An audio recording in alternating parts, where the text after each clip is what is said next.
movie-making history took place. The original Essanay Studio right here on Argyle Street. Still an active studio after more than 70 years. Action.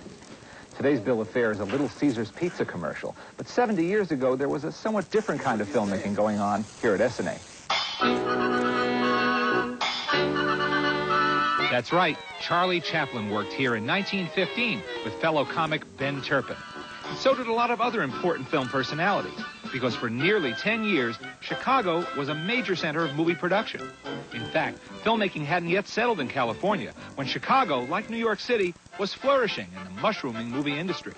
This ambitious production called The Coming of Columbus was made in 1911 by the Selig Studio, using replicas of Christopher Columbus's ships that were left over from the Columbian Exposition of 1893. And look at that early hand coloring process. Pretty impressive.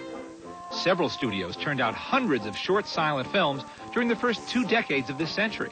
But the most successful was a company called Essanay, a partnership between showman George Spoor and Max Aronson, who was better known on screen as Bronco Billy Anderson.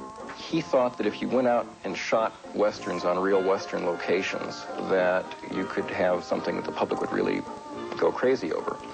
And he managed to persuade George Spoor in 1907 that this was a viable idea, and they formed the Essanay Film Company. The S for Spoor and the A for Anderson. The name is an amalgam of the two.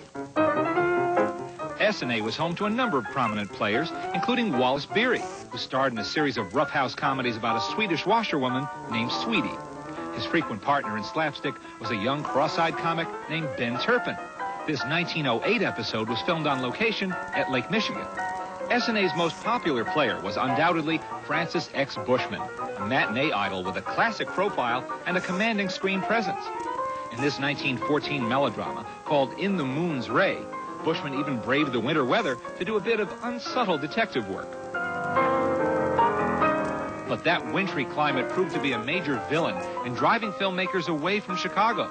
It caused Charlie Chaplin to leave after just a few months, and his departure seemed to cue a general decline in local movie making. By the end of the teens, Essanay and the other studios were out of business, and Chicago's heyday as a movie capital was over. The movie industry moved west and stayed there, but the Windy City will always have an important place in film history. Leonard Maltin, Entertainment This Week.